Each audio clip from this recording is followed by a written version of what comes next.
Let's welcome Stephanie! When you become a mum, you do give a lot of your love to your child, and sometimes your partner can be on the back end of that. And I think in the early stages of that, of motherhood, I didn't know how to share that love.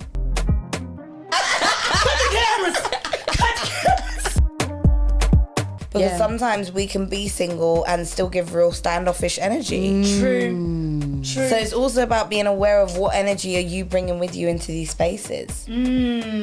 Welcome back to season 4 of MNM Talks. It's your girl Malunga. And it's your girl Mwila. You already know what it is, the Everyday People podcast. Yes, please like, share, comment and subscribe. Let's get into it. All right. Should we try again?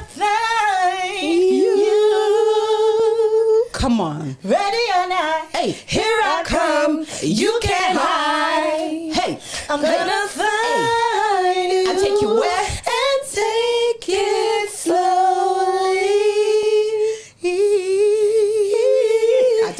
I don't even know if I'm mixing it. How many I tried today? I love how we all Slowly, we were like, that's the word, right? I didn't know the lyrics. Do you know what as well? You know when their voice, we've been enjoying. Oh, yes. Girls, Summer's been given summer. Summer's been given summer. It's raspy. You know? Summertime was It's giving us true. time. Yeah, We love it. We were giving this one. Hey, hey, hey, I'm a piano. Steadily. I love it. Yeah. But We M&M, Yes. I don't know if you've noticed. Special guest in the building. It's about time. It is. We have someone that, you know, she's just magnificent. She is a 100%. ray of sunshine. Yes. She is so many things. Humble, a teacher. She Yes. does so much she, to lady? just... A teacher in so many ways, you know? Honestly. And you just inspire me. Same. I'm going to be real. Like, Thank I'm you. so proud to be your namesake. Yeah, honestly, my you dear. are my Honestly, inspiration no, too. you're my I sister. love it. Yes, and Stephanie as well. Stephanie. Okay, but to me, you're Mwila. No, This was a government name. But honestly, like, you inspire me, and you're just, you're creative, you're nurturing, Yeah. you know, you're so lady. many Such a- things. Yeah, so many, and you're so Thank you. talented in so many areas, and like able to kind of like be multifaceted, grow in so many spaces, like We try, inspiration. Yeah. You're a mama. I'm a mama. I'm a boy mama. She's a boy mom. Style is the boisterous life. Oh, yeah. We might want to get into that a little bit. Like, what definitely that's will. about. But truly, you are a sister. You are Yeah. a Zambian, our fellow Zambian. love it. Zambian with a sprinkle of Zimbabwe. Just Sprinkle. sprinkles. But our fellow sister. And I mean, we're going to get into it today. We're just, going to chat. Relax, enjoy yourself, don't worry. M&Ms, they look after you, are M&Mers. Oh, Yeah. I love you all. I love you all. M&M's, I think. What's M&E's. M&Es? M&Es. No, that sounds like that sounded like an award. Oh, M&E's. Oh, does it sound like enemies? You sound like enemies, No. yeah. No. M&M's. M&M's is the for best now. one. M&M's. M&M's, Well, yeah. sometimes we say our M&Ms, Oh, M&M's. but then M&M's sounds like the same thing. Was it just me? Yeah. Yeah, they're Similar. similar. Like, no, Similar-ish. I see it, but you definitely said no. But anyways, let's welcome Stephanie. Oh, Thank you. I'm so glad to be here. Honestly, these lot are amazing and they're grafters. And I feel like sometimes you guys need your flowers too. You're always out here celebrating your guests. Today I want to celebrate you guys as well, okay? So you guys look gorgeous as ever. you look and gorgeous. I've been waiting. I've been waiting to take a seat. Finished. The wait is over. You are here Over, now. I'm here. Exactly. In the flesh. In the flesh. Ready to go. We made Let's it do it. happen because Yeah. we spend so much time together anyway. We do. And it's like, it's about time that we have a nice Yeah, chat, a it's good true. conversation. So Yeah. I'm glad we made it happen. Same. Yeah. I'm so excited for today. Yeah. And our conversation. I know. Yeah. How are you though? Yes, I was Do you about know to what? I'm feeling as if I'm in my glow up season. Oh, come on for about that. That's exactly where I'm at. Innit? I'm going to tap on that. Like, I just feel like motherhood and teaching, and we're going to get into all of that. And obviously co-parenting, you have to learn to be the best version of yourself. That's true. And sometimes that means allowing yourself to become house mum energy for a little bit in your tracksuits, in your comfy gear, and then switch up and be like, no, I still glow and I still rock. Come on. Exactly. And I still got that fire. Yeah, no, facts. Because it's like, there's so many elements to who we are as women. Yeah. And it's been so nice to see you transition. I've known you from before, you know, you pushed out a child. Yeah, Do you know we what both I mean? have. She genuinely pushed out a whole child, soul. a living being. Yeah. And he's so cute. And I've known you from before then even. And just to see how the motherhood changes a woman is very interesting. And obviously for every woman it's going to be different. But, and also the importance of feeling like you're in your glow. And you're in your glow season. Like, I know for all of us, when we feel like we've got that, we're in that space, in that element, and we're moving in that space, we gravitate the world in that way. 100%. You get what I mean? It's attracted to what's more. And the right energy will come to you. Genuinely. Facts. And energy that's not meant to be around you will feel uncomfortable to be in your space. I have a question though. So what do you feel like you need specifically to be in your glow season? Do you know what, it's a hard truth that most of us know but we don't want to accept, and it's accepting your flaws. Ooh, I love that. Like, you actually have to square up with your flaws, your insecurities, your procrastinations, whatever they may be, and face them head on and just be like, do I want to keep holding myself back? No. Because at the end of the day, there's so much available to us in terms of love, people, opportunities. But if you're living in that self-doubt, that self-glow is trapped behind too many doors. I hear that. That's it's so true. No, it's true. It's true. And it's the glow from within that allows you to express that, like, to know that, like, when you're thinking about those flaws and you're thinking about, like, accepting those, not even trying to change things. Not changing things. Just being real with yourself. Exactly. Like, there's a couple times someone's told you need to fix up on that lateness, and you might side-eye it. But, I mean, you might side it. Because you know what? No, that's me too. Oh, it's me as well, girl. It's also being real and being like, do you know what? How do I change that habit? Yeah. So, like, even something like lateness for me, I've realised I actually need to get ready like 20 minutes before that hour. Yeah. So that I've got that stretch period. It's true. Because if I don't give myself the grace and I'm sending the I'm sorry text. Or we got to lie about the time. I know. You know what? The lie also helps me sometimes. lie. We shouldn't have to have the lie. But we need to have to live in. It's true. Sometimes you think you've got all the time in the world, and then you realise how quickly time goes. But you know what I heard? You know? I saw online recently, and it's not an excuse to lateness, but it was kind of like looking at why people are late sometimes, and it was talking about like childhood trauma. So if you've grown up in a space or in an environment where you've had some type of trauma or some type of confusion, then it's like certain parts of your brain didn't develop how you would measure like time in that sense, and frame-wise of like how you think about like, oh, I'm going to predict to get to this place at this time specifically, because you're too busy trying to focus on like survival as a child. So it's interesting to think about like how small things, and it's not an excuse. Why is this? It's not an excuse. Why is this? It's not an excuse, but it justifies. I was trying my best to empathise. I'm empath. I was melting. I'm with you, babes. I got you. Don't As a worry. child, you just can't find your berries, and the trauma lives on to the point where you can't even figure out how to be on time. No, everyone else has to do it. I know I'm rich to speak because today I was late to the show. Sorry about it, Mo. Sorry about it. But you know. No, just no. But there's some logic to it, though. There is. There I think there's something there, but it's obviously not an excuse. It's not an excuse, because you have to still kind of find a way, like you said, accepting it and changing it. Do you know what I mean? But it's good to know that sometimes, you know, actually this might come from somewhere where other things might also need to develop. You know what I mean? Yeah, definitely. But do you feel like if someone else is late and you're having to wait for them, do you kind of accept that? Because sometimes it's like, okay, well, I can be late. Yeah. Are you one of those people that's like, how dare you? I'm accepting. I'm not accepting. You are not. You are not. You are There's definitely no grace not. period. I remember. Wow. There's no grace period. Okay, When go people on. will I'm text sorry you to and be tell like, you. I'm Where on the are you? platform, and then 5 minutes later, yeah, meet me up wherever we're going, and you're like, excuse me? Really? I'm tapping in now. Really? Oh yeah, she's ready to go. You said Leave there was me. one time, but where? What's that? I was gonna say there was one time I was late. I said, Jesus, I feel like my manager is reprimanding me today. I said, I'm so sorry. I was giving her minutes. Oh, was that me today? I was like, I'm at this station. I'm walking down. I'm doing You this. know what it is? Yeah, okay, I can't lie. Even send like photos of the journey, like, do you remember that? I was brisk walking. I was running. I was brisk I walking. think it's because I don't pretend that I'm like okay with Yeah. that. No, 'cause you're not. Some people might be like, oh, it's okay, but then they're Yeah, not. it's not, it's Whereas true. with me, I think it's hard for me to hide that I'm not okay with it. Yeah. But I would just But say it's like better for with you to be love, honest. kind of It's thing. true. But it just The makes love is. Okay, yeah, Depends love on is- the tone of the it depends love. on the day. Fair, fair, fair. Depends on your day. You Depends know on what? your day. Today we have 2 against 1 today. Sorry. That's what we're doing.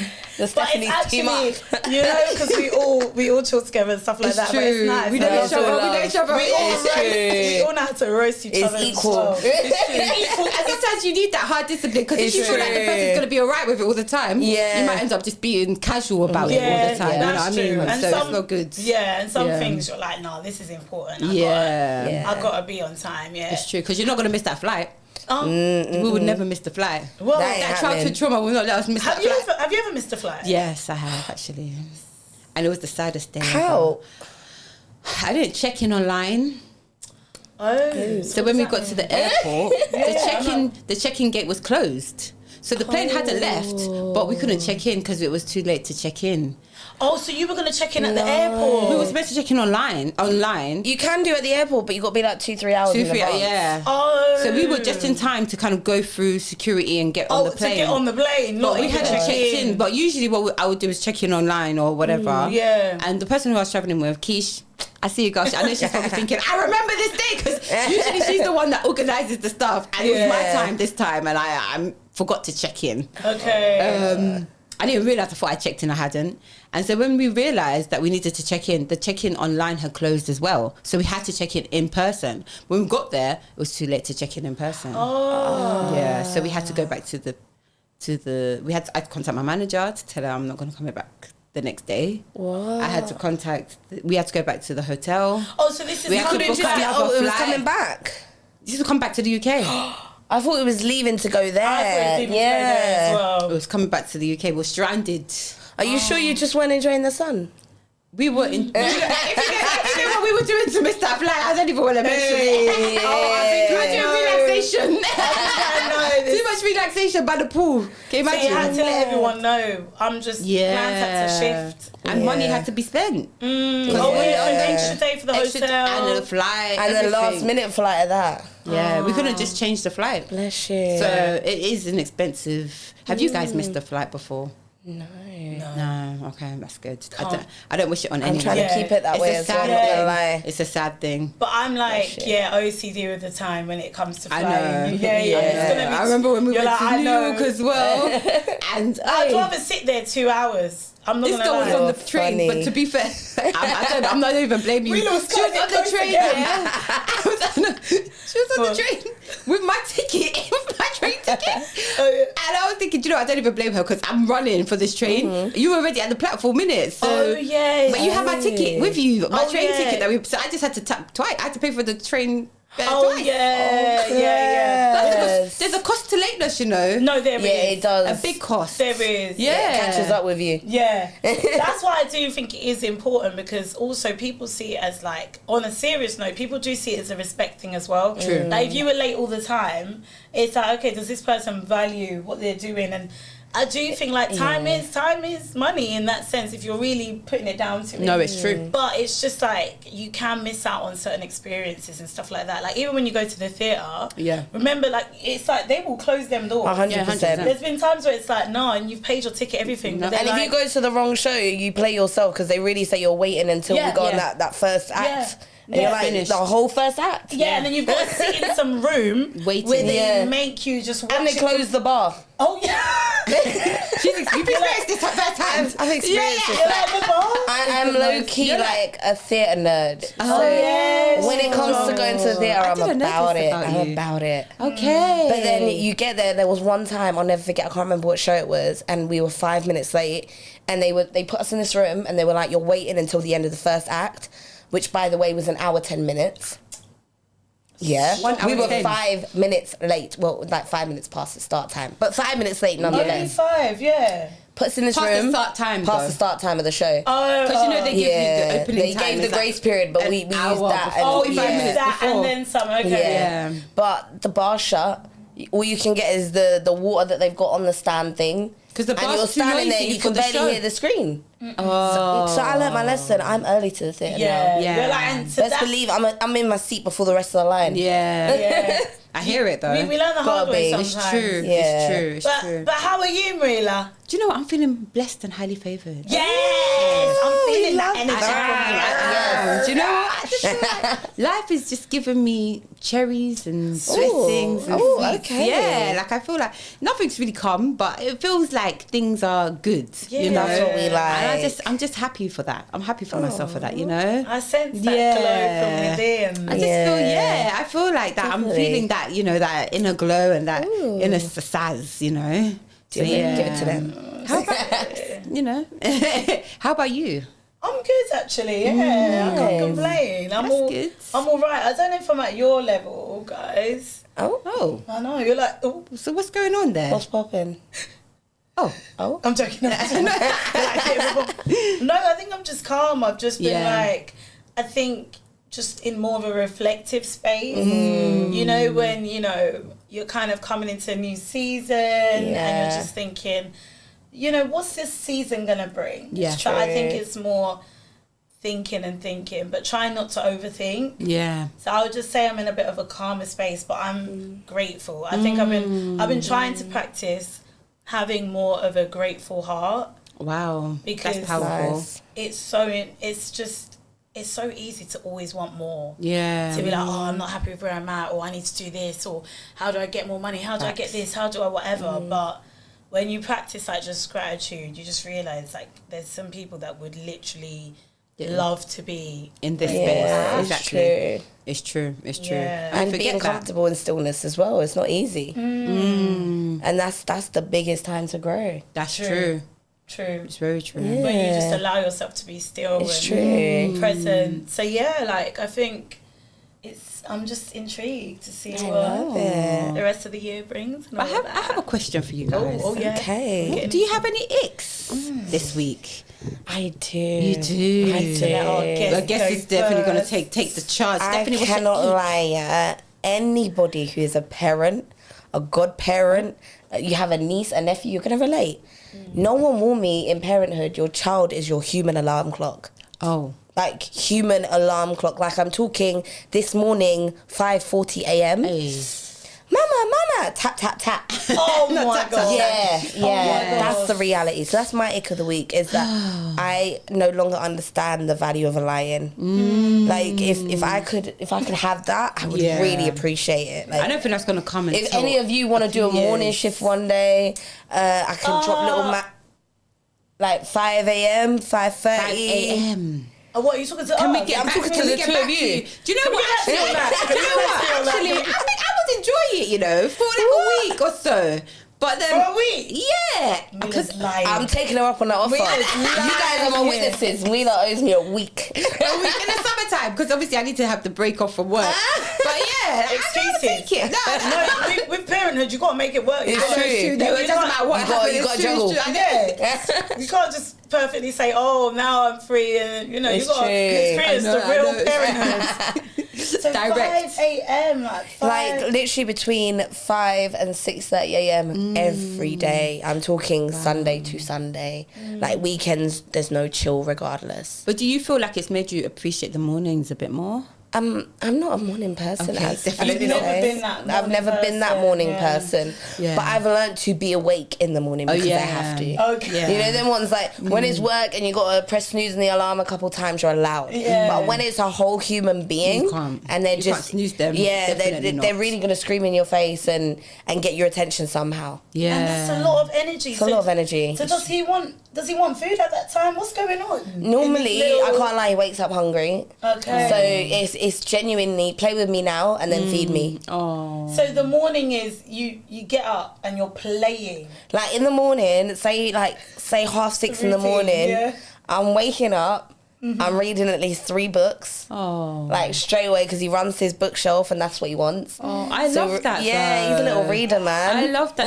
That's the case. You're raising Because it right. creates like a new routine and a new Yeah, bonding time it's for you true. guys. Yeah. And you're gonna value that so much. Once he's like 100%. 18 and that, you're gonna be like, I remember the days when you used to want to like read. Then you have to Yeah. push him to read It's a bit true. more. Oh, Or maybe yeah, not. when You know. He might And I be never wanted him to be a TV baby. Like Yeah. some toddlers wake up, they know where the remote is, and that's the first thing they switch to. And I'm like, I don't want that to be the case. So he runs to his bookshelf. Yeah. And then that is his TV. Do you know how much Yeah. drama you get out of reading? Like, Yeah. it's better than TV sometimes. I love and it stimulates that. the brain. It especially at stimulates this the growing brain, time, and then yeah. we jump into porridge mode. Still got to keep it to roots. So he loves this Cerelac South African porridge. Oh for yeah, babies, we know. bangs. We know Bangs. Yeah. I sometimes still some. I'm not gonna lie. Yeah.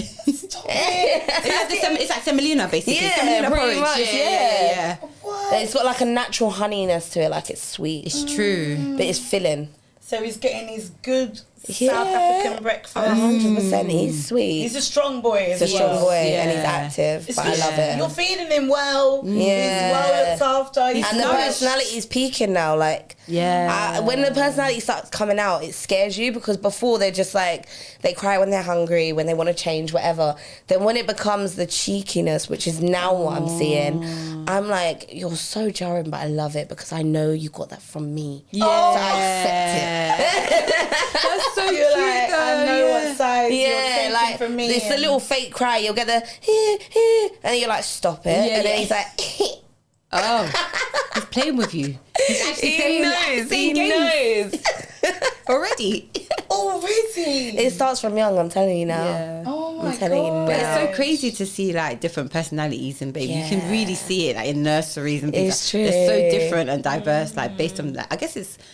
I don't know. Do you think it's inbuilt our personalities, or do you think it's wonder. from nature? I mean, yeah, from our environment. Would you guys say? or is it nurture? Like just who we. who we naturally are, like we come in and we have those personalities embedded in us, or is it our Yeah. environment I that think we creates a shift? do. I think we do. Have you ever met a child that feels like an old adult, soul. like an That's true. like a grown Yeah, like human? they've come back Yeah. or something. Facts. Do you not think it's scary? Yeah, sometimes. Yeah. Where like you're looking at the child, but it doesn't feel like a child. You just doesn't feel like a child. Like the to you. energy is giving, Their energy is grown. very like mature Yeah. and old soul. Yeah, It's true. I have seen that. But do you think that might be because they're Benjamin around Button. their like grandparents a lot, or they might be around adults that are also like that? I feel like you or- have your personality, and then your natural environment kind of sparks whether you build on that and make it bigger than life, or whether you kind of reduce it to your Shrink. social circle. Oh, That's a good point. that is a good point. Because you think about it, certain people are really confident, but only when they're around like their girls or their squad, and then you go to their house for dinner and you're like, who's that? Yeah, It's a different person. that's true. That's true as actually a well. good point. Yeah. I feel like who you are, it does change depending on the dynamic. Yeah. Friendships and how comfortable and safe you feel. Yeah. And it's like, I remember you talking about this, like, as a I- child, you were yeah. saying that you were really...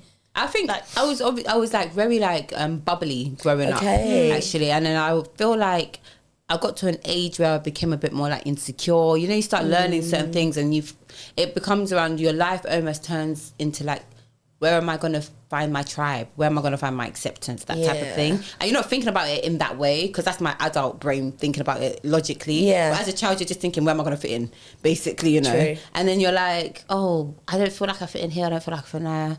Sometimes with my family, I don't feel like I fit in. So you kind of shield yourself and kind of isolate a bit more. And I think looking back, I could see how I kind of muted myself a little bit as a kid, as I was getting older. But then I said, you know what? let's turn it around. You're like, The personality just had to come back, you know. Yeah. I had a few years, but you know, and it was always there. It was always there, that inner child, because I don't think you fully lose that. Yeah. Like how you're, And your environment changes. Because I was watching a show, and it was basically like, you know, those schools where one goes to like America, and then America comes to the UK. Oh yeah, like a swap. Yeah. And there was this one girl in America it was in Denver. It was like a really racist, I don't know if it was Denver, but it was a really racist community in America where she was going, and she was mixed race.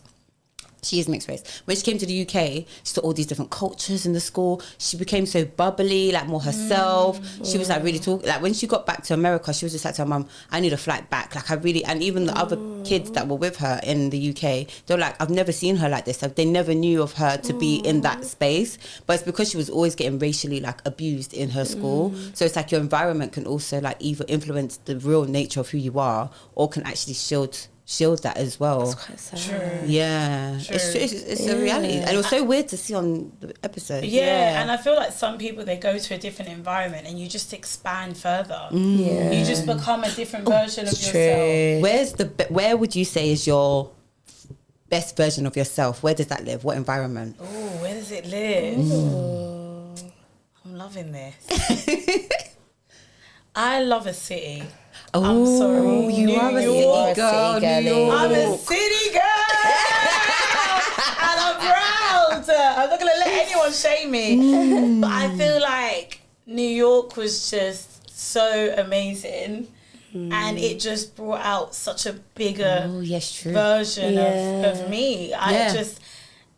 I love how big it was, and from the roads to the cars, everything was big, to the food, everything. It was just amazing, and then everyone had their own story, and I love the diversity there. I loved meeting. I know they talk about this whole, like, you know, the black people there don't know who they, you know, some don't know where they're from kind of thing, but I don't know if that's necessarily the case. I think there's just a lot of conversations you can have that open your eyes to the culture, like the black culture there. And I think, there was just so much that I discovered about myself. And I realised that you just don't have to shrink. Yeah, 100%. You don't have to shrink who you are, and just allow yourself to be the bigger, best version of who you are. And I love that about New York. It was just so fun. And I love that every place that you went to was literally its own little city. It was so. We stayed in Brooklyn, and Brooklyn was like, it's different in different places. It's different, and it's massive. Like, we didn't even fully get to see Brooklyn. No. And I think one of the things that I would say as well about that is, like, we didn't even comprehend before going. We assumed it would be like London. Like how it's all multicultural type. It is multicultural there, but it's like it's pockets. Because when we came there, we were shocked, because we were essentially in Chinaland. In terms of just like, and it was like you're in China. No way. And literally, if you were to take pictures of where we were, you would think we had travelled to China. That's how much. The shops were like in Chinese, like the food restaurants, the menus was in Chinese. Everything was, even like when you were talking to some people, they couldn't understand what you were saying. Because they literally, like, in a whole New York. I would not expect it. We were shocked. We were surprised. And but then when you go to like other places in Brooklyn, it was like completely different, but same type of, like, a different culture. Like, it's like the communities stick together a little bit, but they're all like in different locations. That's one thing I would say. The communities are very segregated, actually. When you think about it, because you got to do your research in advance. Because when you go to like Flatbush, for example, when we went there, it was more, it was just like you get more black like community, but you really don't see any. It's like the black, black spot is the black spot. The Hispanic, is that spot. So it is very segregated in that way. Only when you go to like the city, like where did we go? Where we went to. I don't know where you're trying to... We went to the... Oh, the uni. Yeah, we went to the Statue of Liberty and all of that. Yeah, so it's like... My brain is actually leaving me. We should know. It isn't in Manhattan, kind of. No. It's in Manhattan. It was like towards... We'll go into... Because it was broken up into... Oh, gosh, Americans are going to kill off. So it's like... I don't know, it's broken into two, right? It's got like south. No. She went south. That was the first mistake. Do you know what? Let's live our geography. We'll live it there. Let's just say New York. New York. But there was different areas. Exactly. And I think it was more Manhattan anyways. Yeah, it was kind of Brooklyn closer Bridge, towards, all of yeah. that. Somewhere there. But it was more, that was given more diversity. Yeah. But yeah, I'll say New York. What about you? Do you know what? I've proper had to think about that. Even though I've travelled to different countries, I feel like I was in tourist mode. Okay, so I feel like a place where I genuinely felt like fully out my shell was probably Liverpool. Oh. Yeah. I'm so surprised. Liverpool. I know. Liverpool. Like, no one would guess it. Like, what the fuck? Wait. But do you know what it is? Liverpool's creative. It's all around you. I've never been. And I was there for uni, so we would literally jam in the car park. Me and my flatmate used to host like an open mic night. Oh. We used to like do cook-ups and charge like people in the block, so they come with their plate and their knives and forks. Hustler. So yeah, a hustler. Yeah, but hustler always, we had to yeah. hustle, but it was also like there are pockets of racism. I'd be lying if I said there weren't. But there are also pockets of really great people. Wow. Like in Liverpool, I've got to say, in particular, shout out to the Irish because they're super friendly. Yeah, we love the Irish. We love the Irish, but we love everybody. It's true. we love everyone. We love the Irish. But I would wonder if it was more what you were doing in Liverpool than Liverpool itself. Because you mentioned about like hustling and selling. But you know what it is? It's being right by the water as well. Oh, okay, I see. And also having that taste of culture, but being able to be objective with it, because you also have the Museum of Slavery. Let's be real. Like, Okay, I didn't know that there's was two in sides to every coin. Yeah. But when I used to go there, it was more of a reflection thing to step out of that building and be like, okay, what are we doing on the streets of today to change that perspective or to advance in wherever people's thinking might currently be at? Do you feel like you got a chance to be yourself, like in a more entrepreneurial way, in a more creative way? I would say, what was it? I would say definitely creative, a little bit of the entrepreneur. Yeah. And I would also say in balancing your time. Okay. As in, you want to be that student who's studious in the library getting it done, but you also want to experience student life and student culture. Yeah. So it was that thing of, okay, I'm making enough money to go back and forth from London to Liverpool without asking my parents. But then I'm also vibing enough to be like, if I can't come home, I'm not stressed. And then the few people I had around me were good people. Yeah.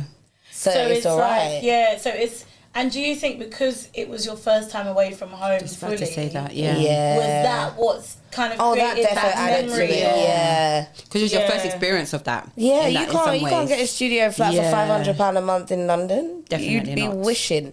Like a new build studio. No. No. Oh, wow. So Yeah. you got to live in a certain way. And Got just to live in a certain way. You got to explore. experience, like, some people do dirty, but that's also a part of the experience. I love that positive spin on it. It's like... But even when I've done dirty, not everybody's angels. Yeah. Yeah, but the good ones are good. Yeah. You're like, I had to learn the hard way in some ways. And also just pick yourself up. Like, there'll be times, I can't lie, I'll be calling my mum and I'll be like, I can't lie, I'm not seeing enough of my culture. Yeah. Like, I had to go to the locals and literally tell them, where can I buy seasoning? Wow.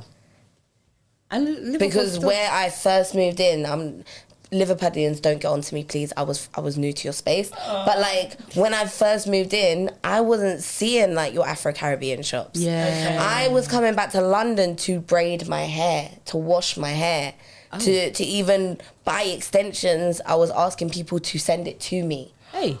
Yeah. You really didn't know. I really didn't know. And then when I did discover the hair shop, some of the prices were inflated because obviously we were the minority. Demand. Oh, okay. Demand. So you did discover it in the Yeah, end. I but discovered it's it in like- the end, but it was like... It wasn't giving East London down was the not road. giving down the road. Pops, you know. It was not giving London packs. Yeah. It was not giving that. Barking, you know them Yeah, spots. yeah, where Do you know yeah. what? My worst experience doing my hair in Liverpool, I will never forget it. I had a weave-in and I needed to take it out and I couldn't get back to London. I went to a salon that on Treatwell said Afro-Caribbean hair. Okay. Boy, did they lie. So I sat in this room. These two women, I think we can guess, had scissors in their hands. Hi. Okay, that's scary already because you don't know if they know what they're doing. They tried to sit me under, the normal lighting. They said we can't see the tracks. So they sat me on the windowsill Oh no. Windowsill. On the windowsill at the shop front. When you got on that windowsill, that's when you should have left. That's exactly when I asked for my refund because I'd paid in advance like an idiot. Wow. Because you pay online. And that's exactly when I asked for my refund and told them they need to stop promoting that they do Afro-Caribbean hair if they don't understand it. Tell them! Because some people be trying to be entrepreneurs in avenues that aren't their lane. Yes, stay in your lane. Leave the lanes alone. Yeah, leave yours is fine. Learn. Yeah, exactly. Yeah, there's enough clients. There's enough clients you can go over there. How you cutting the track and then you've cut half of the hair? So that's when I left the shop and I never came back and I wrote a very serious review. Yeah. We ain't gonna name and shame or good people. No. Damn right. But it's in the town centre, be careful. But away from them lot, away from these guys. She's like, it's in the town centre, guys. In that vicinity. Mind Just yourself. Be careful, yeah. Oh my God. But away from the town centre folk, them ones that are, promoting the hair, Liverpool's your place. Liverpool's my place. Wow. Really, where's your place? It's interesting because when I asked the question, I was thinking more of like people as the place. So I was just like with my girls. But then you start going to cities. Okay. So I would say too. So it's my girls. I would say my girls, like you guys, Keish, like just like living in a space where I feel like when I'm around you guys, like I feel like I can be my true self. Do you get what I mean? And it's so important to have those friendships where you know you can just come as you are. And I don't think that happens all the time for everyone, unfortunately. But I feel like when you find that, hold on to it because even I don't even know if even sometimes the family won't be doing that. Even sometimes the boyfriend, husband, cousin can't do that. But even if it is in those people, when you find those people who like you can be, a mess. You can be great. You can be, all things. Highs and lows. Yeah. And you're just going to be loved. Yeah. That's where I feel like I can just be my best self. Yeah. So like, that's definitely like number one. And then I would say my city, my location, Thailand. You guys know Thailand for me. Thailand's on my bucket list. I feel like I was even a new person in Thailand. Wow. You were literally glowing like the sun. I FaceTimed for longer. I didn't know who she was. I said to her, I swear to God, I'm glowing. You didn't even have to say it. I could feel it through the screen. I wanted to be there with you. I know. I actually was living through you. All her posts, everything. I was the first. I was so bored. I was living through you. On it. You know what? Social media is good for them things. I know it's true. Sometimes you need a bit of an escape. Yeah. Sometimes you need to just, get inspired. I'm not gonna lie. It's true. But it's similar to the water being by the in Krabi. Like Phuket was beautiful, but Krabi, like there's the islands that you can just go to so closely, and it felt like the people there were like, I don't know, like spiritually, they didn't think about like lavish life. Do you get what I mean? They weren't thinking about like I need to have the best, I don't know, trainers, cars, blah blah. They were more thinking about just living in nature, and it felt like it inspired me to be more like in nature and in many ways, even though obviously I was getting glammed up here and there, but like it felt like every day I was getting glammed up. Let me live my best life. I was getting glammed, but I still was in nature in my glam. I ever went for a walk one time. I decided to go up a mountain and I decided to come back from the mountain because I was by myself. I could hear rustling in the trees, and I was going for sunset. So I said, if I'm going up for sunset, when I'm coming down, it'll be sundown. Good idea. That part. No good idea. Maybe sunrise. Yeah. I said, let me change it around. But even just for me to kind of like, because I was by myself with my first solo trip as well. I think that's what also, it's a push, because I am somebody who, I thrive with people, like I was saying before, but being by myself and thriving by myself, it was really a challenge. At first, I was quite homesick, and I thought, I was kind of attached to my phone a little bit here and there. But then once I got kind of over that, I felt like, no, this is it. Yeah. This is like, I'm really appreciating this culture, the land, just everything. I was just, Thailand, you have to go. Yeah, Bim? It has your heart. It has my heart. I would live there. Wow. I would live there, yeah. Sorry? She said that with her. She meant it. You're not leaving us. I would live there. I'll be like, MNM Talks. We can do it from... We'll do it remote. Virtual. Virtual. When you dare say remote. You'll see you on the beach. But you know what? It's true. Them spaces where you just expand as a person. Yeah. Like, you never forget those in your heart. Yeah. Like, even when we went to Paris. That was such a vibe. Firstly, you weren't going to come. I was not meant to Let's go talk to about Paris. it. You've That done was that twice to us. spontaneous. You've done that twice to me now.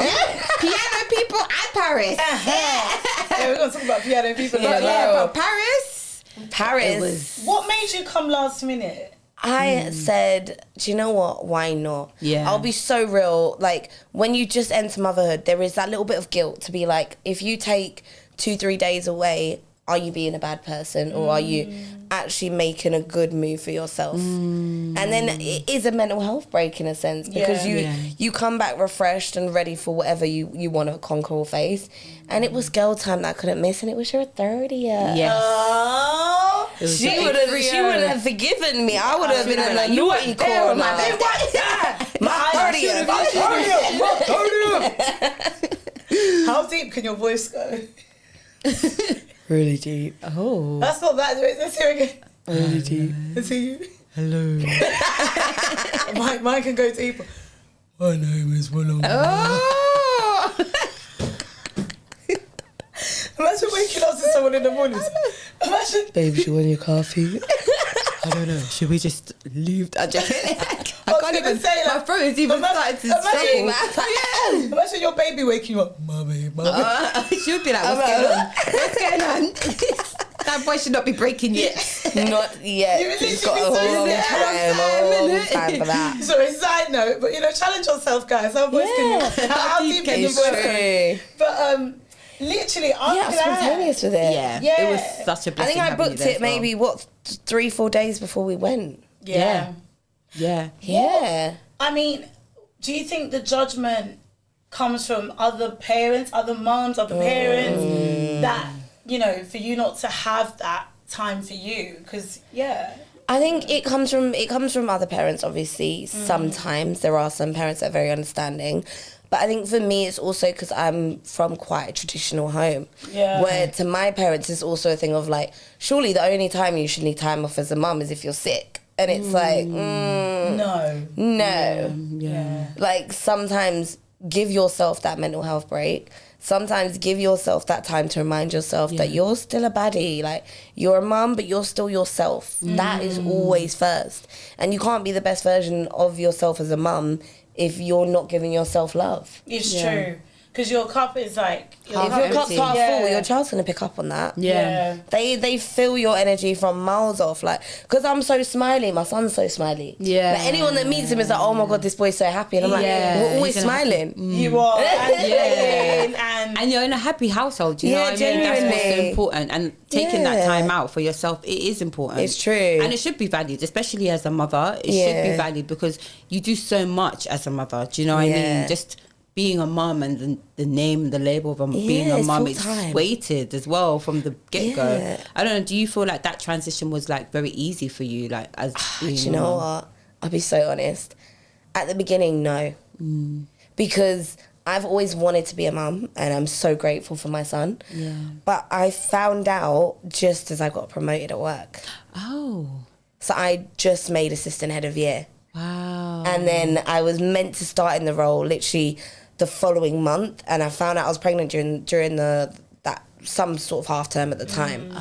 So I've come back in, starting this new role, knowing, okay, I'm about to have to run around after 180 certain kids, be calling parents, whatever, and, helping to kind of micromanage these tutors and whatnot. And then I'm just here with a bump growing by the day, and I'm like, people are going to start kind of questioning me because they're going to be like, well, why are you bringing things in if you're leaving us?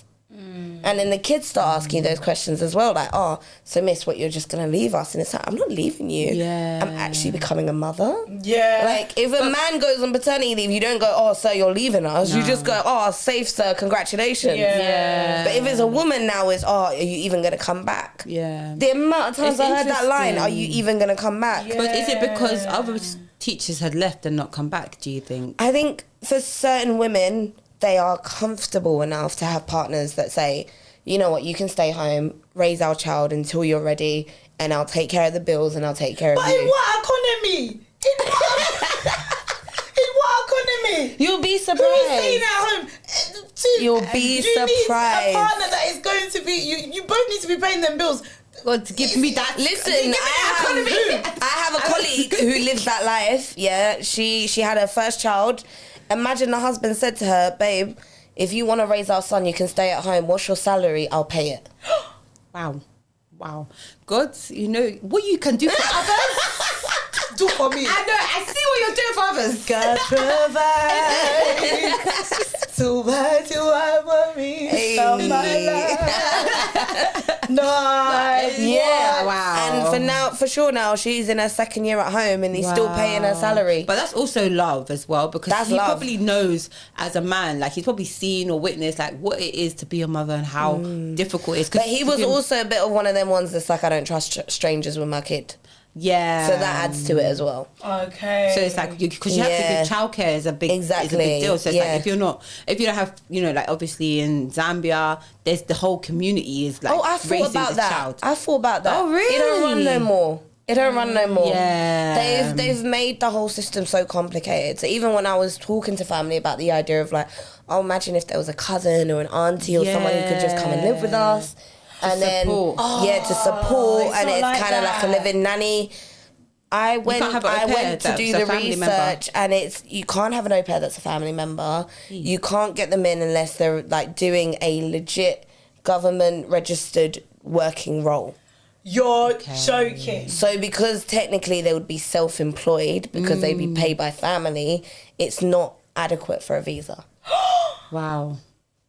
It's not a thing. It's not a right of stay. They'll give you 6 months to visit the newborn baby, but then they got to bounce. The UK has really said we're not making it easy for you. They're not. Because back in the day, I was with my auntie yesterday actually, and by force, you know, and my mum has got me doing 60 plus oysters. Yeah? I did one. Now I'm doing it for all the spring service. Can you help? Advertisement. And this one, and that one. She did it for me. You get vocal. Can you help me with exactly? So my mum has not. You know, she's loud about it. I was gonna say sharp, but I'm not gonna say sharp. Yeah. My mum has not been quiet about this situation. Can you sort out 60 plus? So, next thing you know, I'm in the pub yesterday, sorting out. Wait, why are you doing? It's the only location we could find. No, my aunt actually said I have some Stellas. So then she's like, that's so Zambian. So she had the Stellas in the bag. True. And then obviously, like where I live, it's more. I mean, there's not many pubs. It's more of a Muslim area too. Yeah. So it's like there's not, the pub life isn't really there. So there's one pub actually. You know it. It's true. And that's where we went. So we had the Stellas, and I was working, you know, on this 60 plus thing. How did I get to this point again? Because you were helping, you were talking about supporting your auntie, and she was talking about family as a community. Yeah. That's it. Yeah. So this aunt, she helped raise us. I think I know who you're talking about. Yeah, she helped raise us. So back in the day, because obviously there's 6 of us all together, and then there's 4 of us that are like back to back in ages, kind of.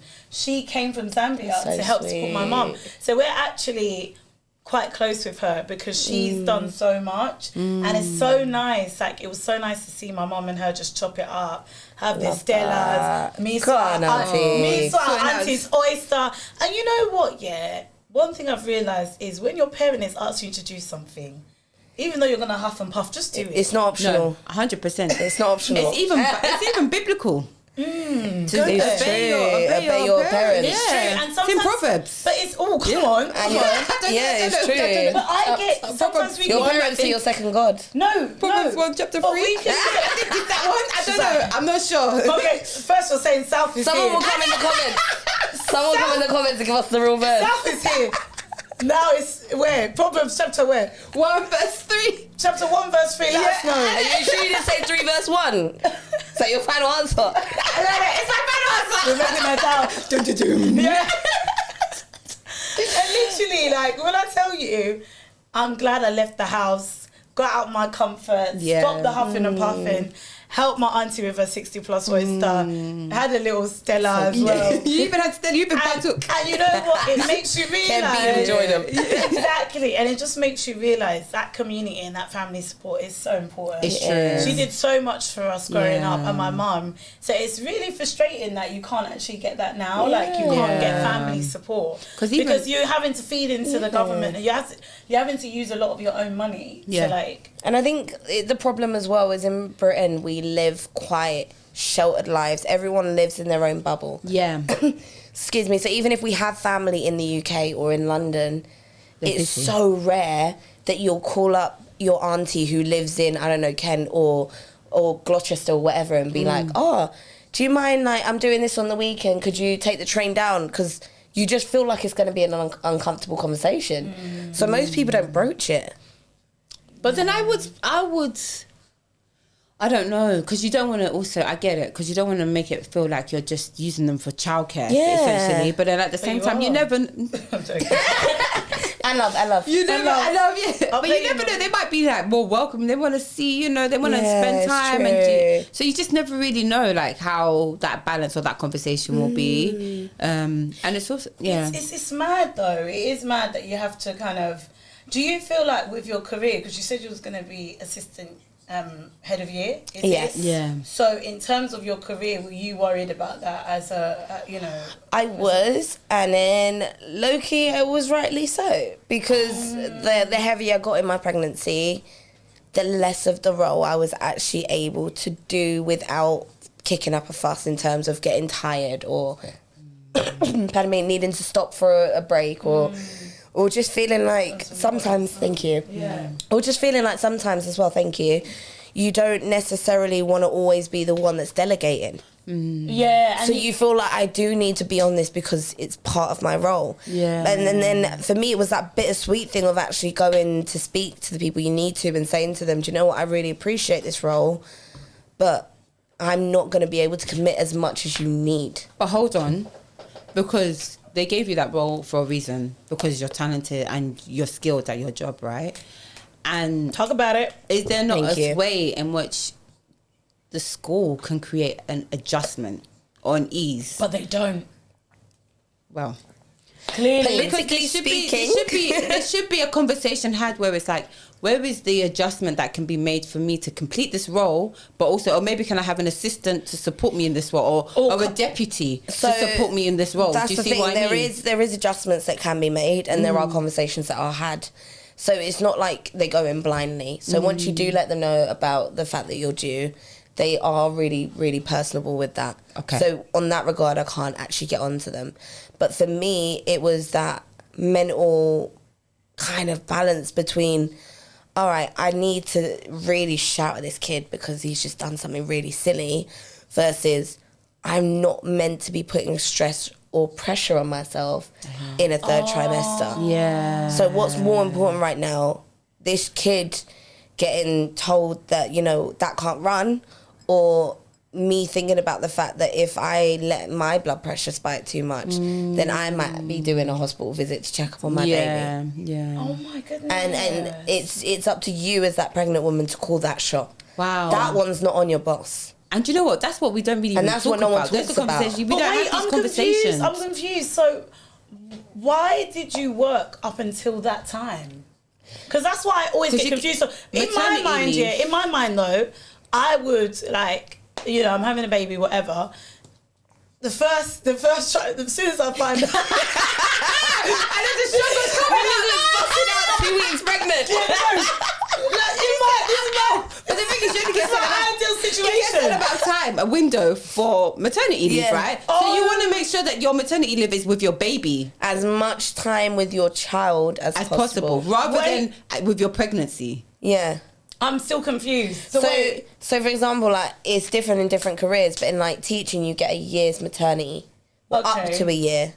The payment bit is another job. Okay. But up to a year's maternity. That year starts from the day you say to your employer, I'm officially going off on maternity leave. So say, for instance, you're overdue now. Yeah. By like a month or so. Yeah. What? Now you've missed out a month of that year with your child when the child is born. Yeah.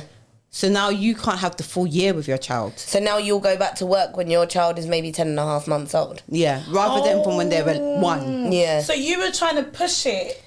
I tried to push it as much as majority of mums possible. Majority of mums do. That's They why. do that. But I've always been confused as to why. Yeah, because in my mind, I'll be like, woman, why are you on the train getting on the rush hour? What we have to push ourselves to do. You still got to make it through that Do you know waddle. what's mad though? It's like people don't always offer seats. Oh, It's 100% rush hour. not. I've seen pregnant women. Literally, I'm seeing them suffer in my mind, and I'm like, wow, she's actually quite big. I'm Like, not the gonna child lie. looks like it's ready to pop. Okay, I'll be like, she's pregnant. Yeah. Can you let her sit down? You know what? People like you were good.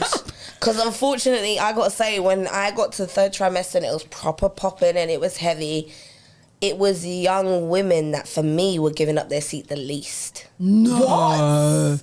They were very much the, look at the bump, Act like they didn't see. act like they didn't see nothing. Women, we gotta And do some better. of them, no offense, That's an ick. even had the That's cheek. crazy. That's a serious ick, but it wasn't my ick of the week otherwise, but that would have been That's my major another ick. ick, yeah. But some of them even had the cheek to do that and then be like, I'm only getting off in 3 stops, love, you'll be alright. Only getting off in 3 stops. The fact that you have a cheek to even speak to me, I'll be like, I won't be alright. I need to sit down.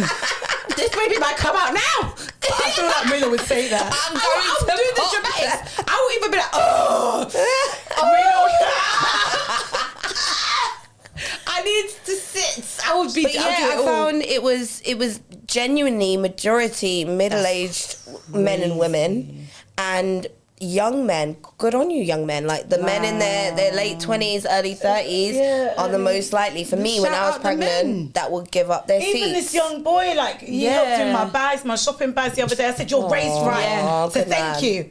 Thank you. That's I felt how we like it. Big up to the young boys, man. Big up to It's the young true. boys. When they take set, They need the love. They need the love. But that's so shocking. So, That is shocking. okay, so you pushed yourself to work right up So until for me, the baby I was did born. no. That's Maybe a like, stretch. because you know when your due date is. You know when your due date is, and then for me, my little one was so active towards the end Okay. that it became near enough impossible to be at work. Yeah. Because I was quite lucky. My 1st trimester was a breeze. Some people are Firstly, sick, right? I didn't even know I was pregnant till I was like 3 months gone.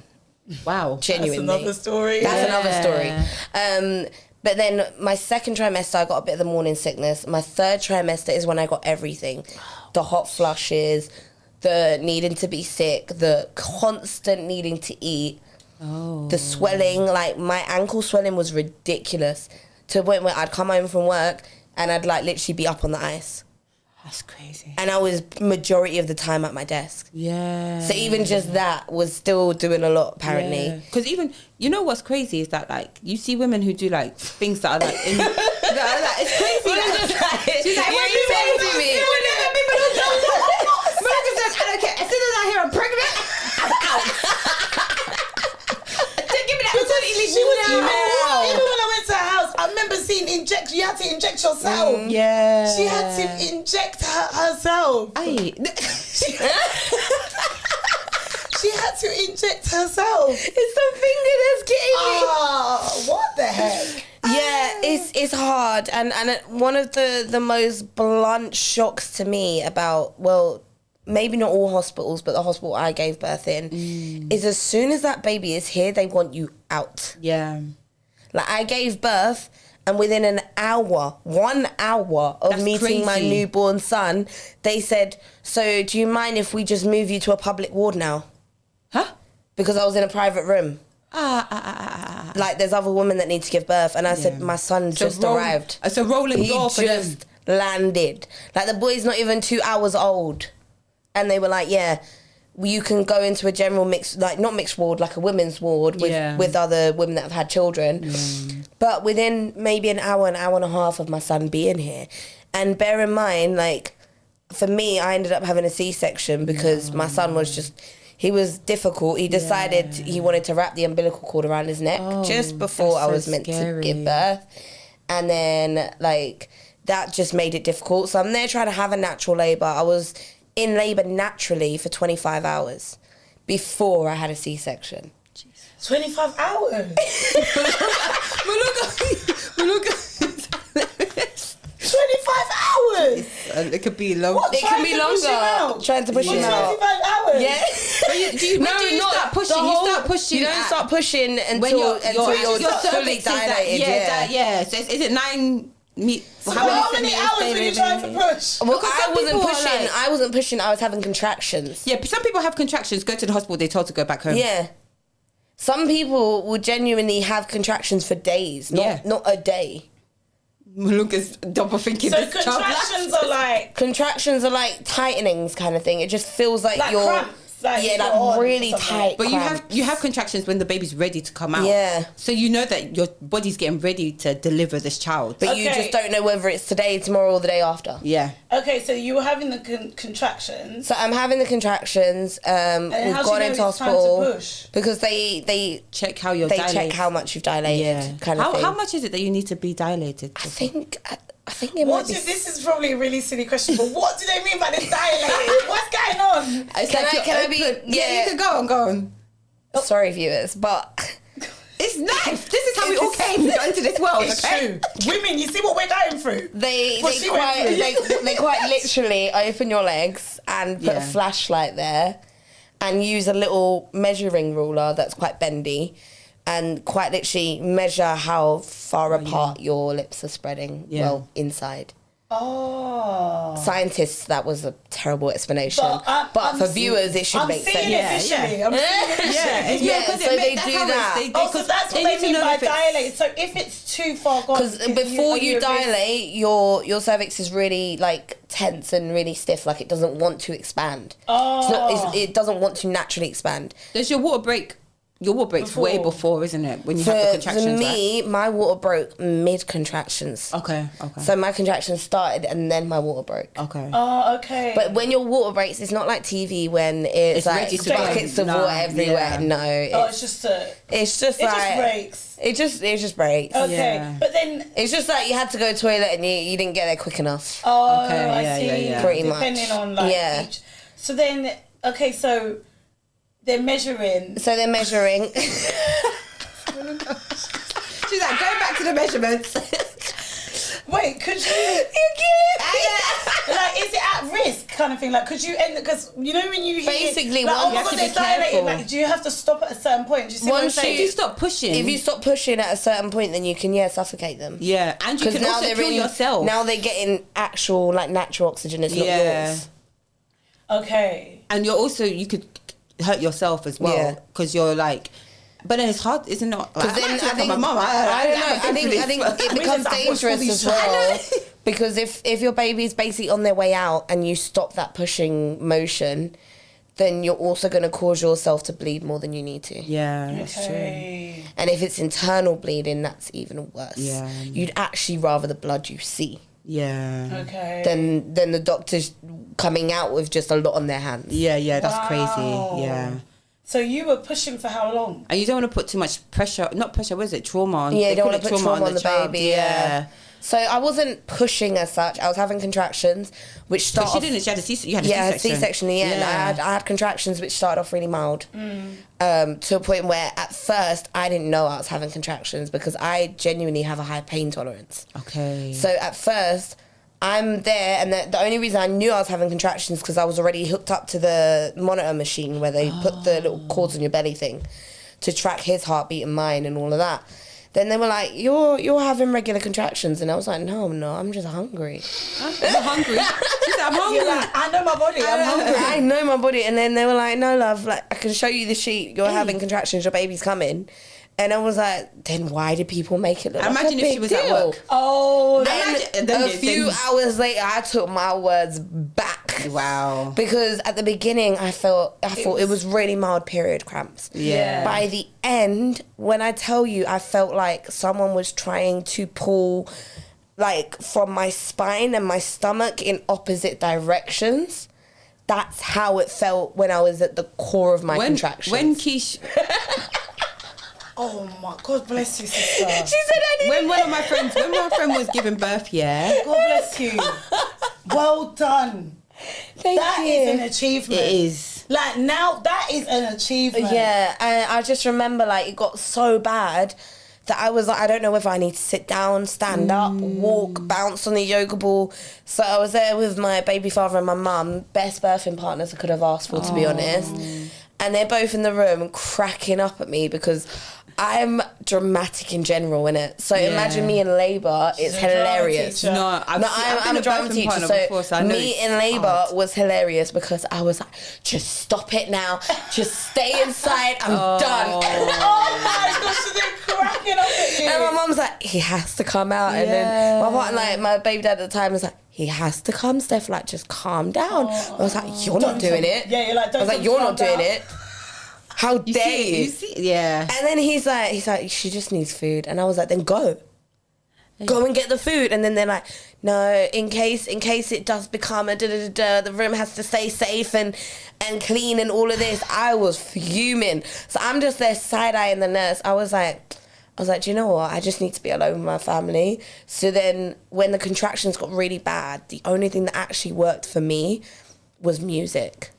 Wow. Like I had my mini like Bluetooth speaker in my room, and then I had made a playlist in advance. Wow. Of all of the songs I listened to that are feel good music, that are uplifting. Like I even went as far as like looking at the beats per minute to work out whether it's actually good for your energy or not. So my whole playlist was like specific. Feel good vibes. It was specific. It was mainly like neo soul, jazz, but it was feel good vibes. A little bit of bashment for when I needed to just shake it off. Okay.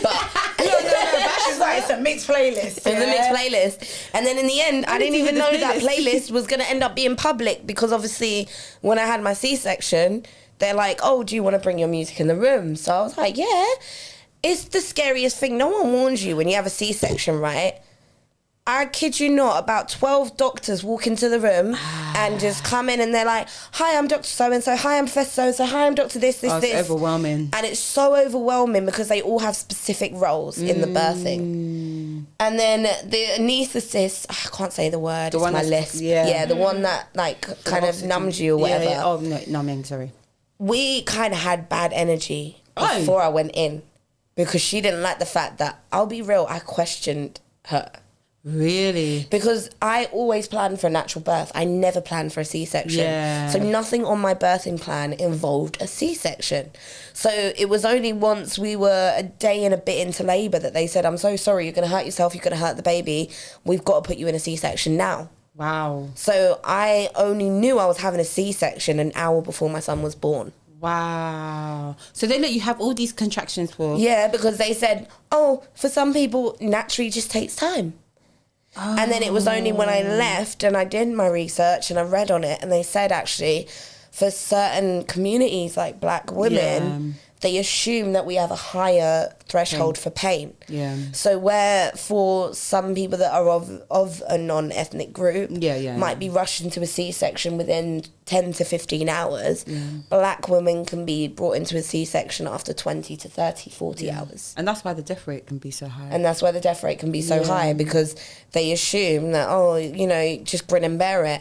And for me, I'm very much a natural person. So I said in my original birthing plan, all I want is gas and air, and that's all I had. Because I was going to ask, did you ask for an epidural at any point? I didn't want an epidural because I didn't like the idea of moving and that being so much at risk. Yeah, it's true. It was only when I had the C-section I discovered you have to have that injection regardless. What is that? So it's an injection in your spine. Malunga, when I tell you, right? You can't move when you're having it. They literally... I had to sit up for that one. They literally say to you... wine after this on me too, but they literally say to you like, okay, you're going to sit on this bench and they put a bib on you. Not a bib, but like a full jacket bib thing on you. Then...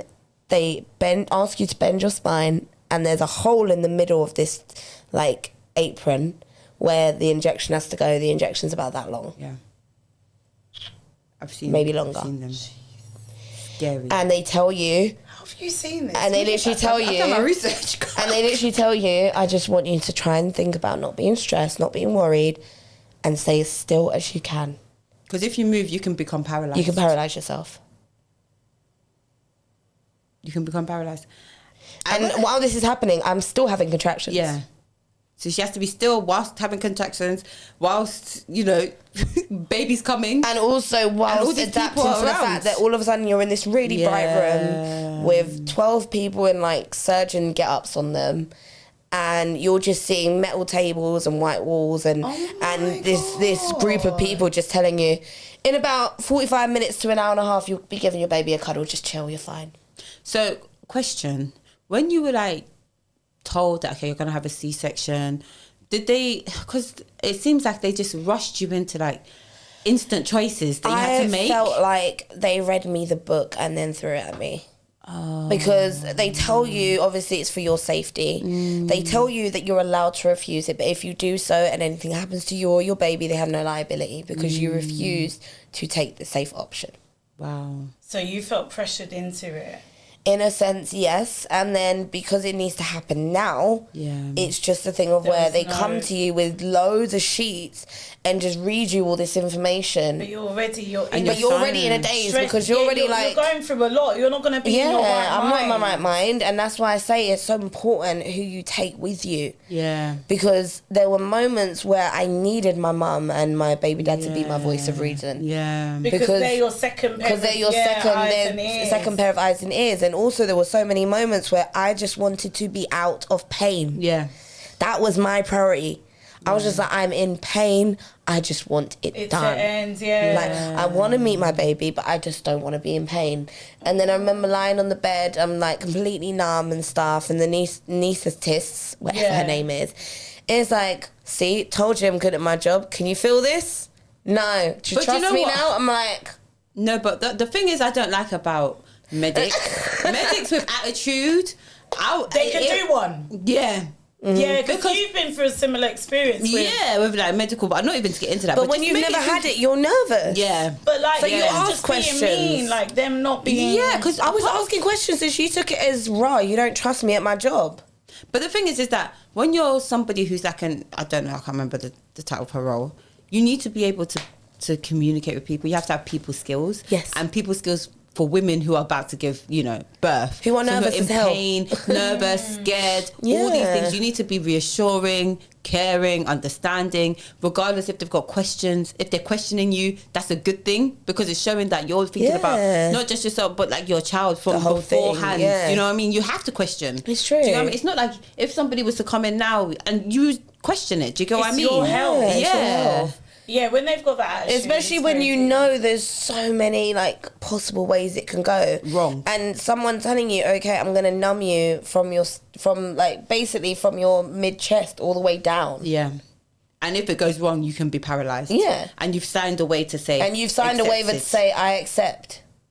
Oh my goodness. So even just that, like lying on the bed, and for me, I also know my mum is an overthinker, right? Yeah. So I purposely did not bring her into the C-section room. Okay. Because my mum would have given me a heart attack mid-labour.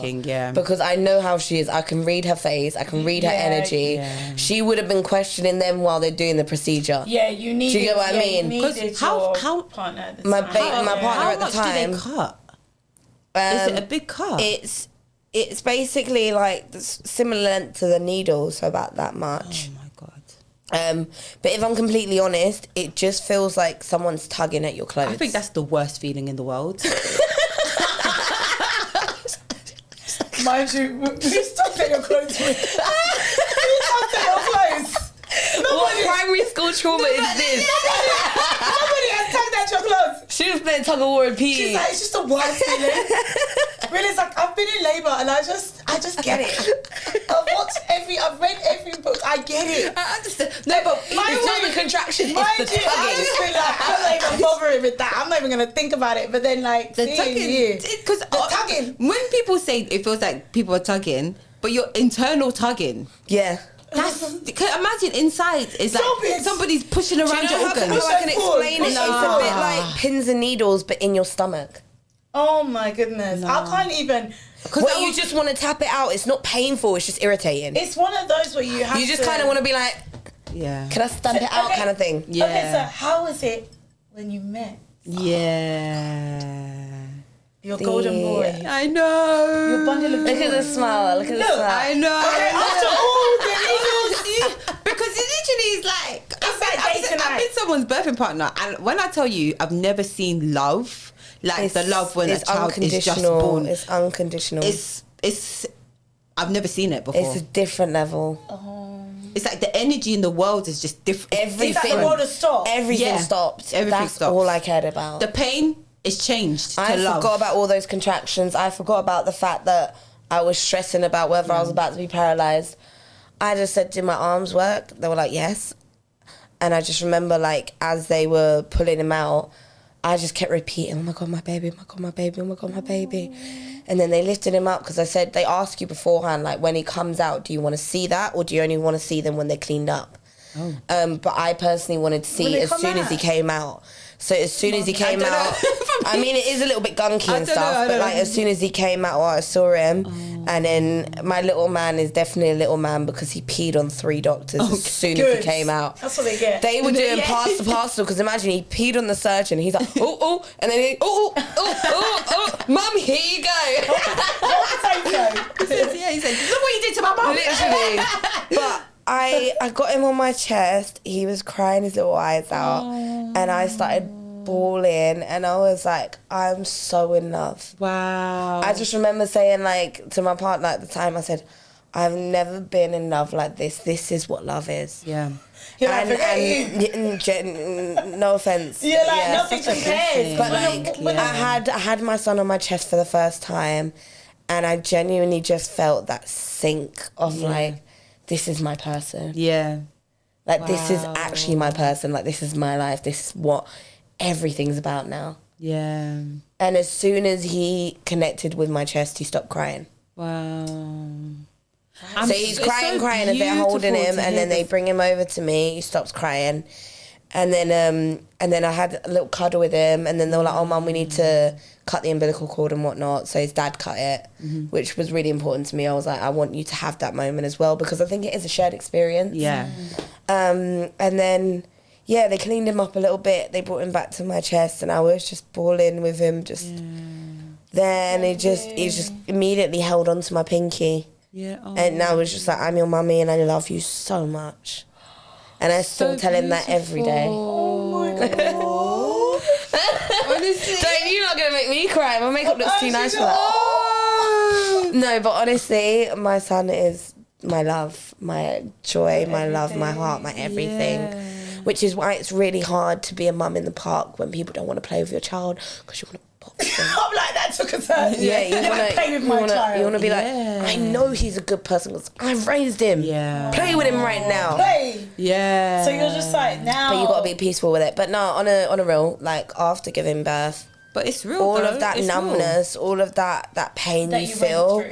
It washes away. And then it's just that first day, they're so delicate. Yeah. That you're scared. Yeah. I just remember being in hospital, like staring at him. Like I didn't even want to nap because I was like, "Is he okay? Is he right?" No. And then for me, because he was so fragile, and it was so intimate. Some people might disagree with me, but on the first day, the only people that met him were immediate family.